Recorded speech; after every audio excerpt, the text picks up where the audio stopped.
Welcome to the paperless system with modern real estate.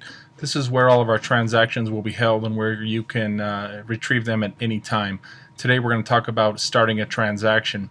There are three buttons to add a transaction. There's the main button here, one up here on the top right, and one on the left. Okay, any of them will get you to the exact same location. What you want to do is start off by clicking that button. Now, a couple things. Number one, put as much information as you can in this initial setup. After you've set it up, there's some information you can and cannot change. If you find something you cannot change later, just send us a note. We'll be glad to change it for you. But the more you put in the first time, the easier it is for you.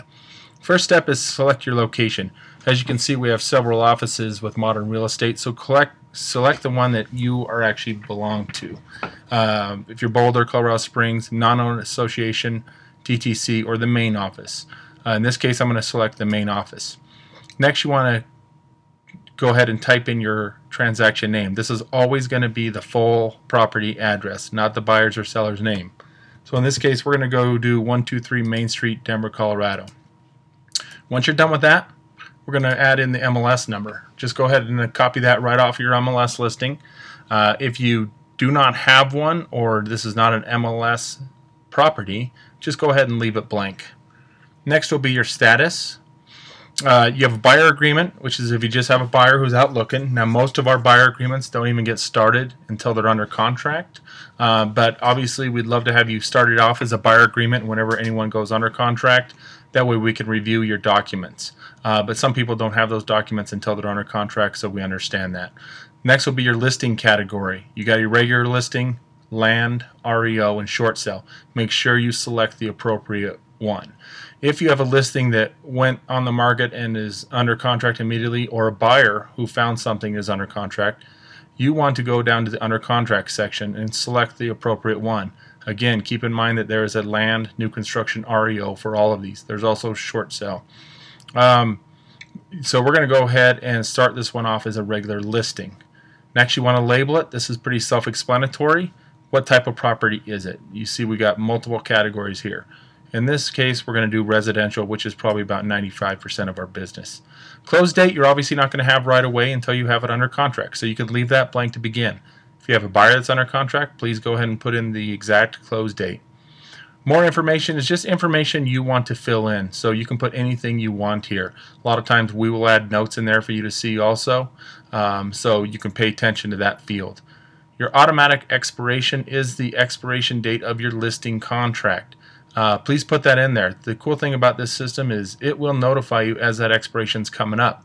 None of the other systems do that. Your MLS or your CTME contracts, if you're using that, or dot loop, whatever you're doing, so they won't notify you. This one will, so if you have a contract that needs to be extended, this will give you a heads up. Acceptance date is going to be the acceptance date that you have a contract to buy and sell on the property. Okay, so it's not the acceptance date of your listing contract, it's the acceptance date of the contract to buy and sell. This is very important you put this in. This will actually give you deadlines for some of the contracts due.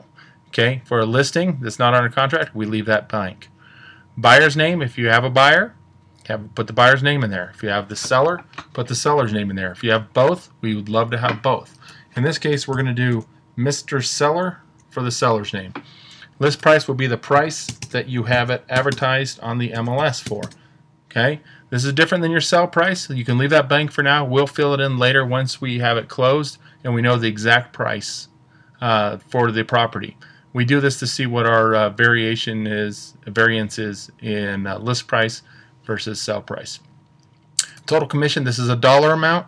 Okay, so if you're charging 3% on a $300,000 listing, you're going to go ahead and put in $9,000 here. Okay, commission summary will be anything you want to add, any notes, maybe it's a relative, maybe you're discounting it, whatever you want to put in there is as a commission summary, that way you can look at it later. The last step is to add the name. The easiest way to do it, instead of searching for your name through the offices, is just type your name right up on this field. It's going to pull up what your availability is. You can be a listing agent or a selling agent. Okay, in this case, we are a listing agent. Selling agent is when you're representing the buyer. Very important that you fill that out correctly. If you have a mentor or you have a team member that works with us that you want to add, you just type their name up in there. Same thing, click on that button, it'll add them to the transaction, then they'll be able to see it when they log in. Once you're done, you can hit add transaction. You also have the ability, since you do share a lot of documents through the system, by clicking this transaction has an outside co-op agent, and put their information, name and email. Makes it easy to send documents back and forth. Obviously on this one, the co-op agent should be a selling agent. If you have a buyer, your co-op agent should be a listing agent. Once you're done, add the transactions. This will pull up your main transaction. You'll be able to see all the information you just inputted. It'll also populate the checklist that's appropriate for this transaction. You'll see deadlines of when things are due, and the program will also notify you if you're past due on some transactions, documents. As you can see, because this is a listing that's not under contract, you have very few documents that are due. If for some reason you have documents that aren't applicable, say the home was built after 1978, then we can go ahead and remove those. Just drop us a note, or when you add the MLS listing sheet, we'll be able to see the date and we'll remove those for you. Good luck, and look forward to working with you.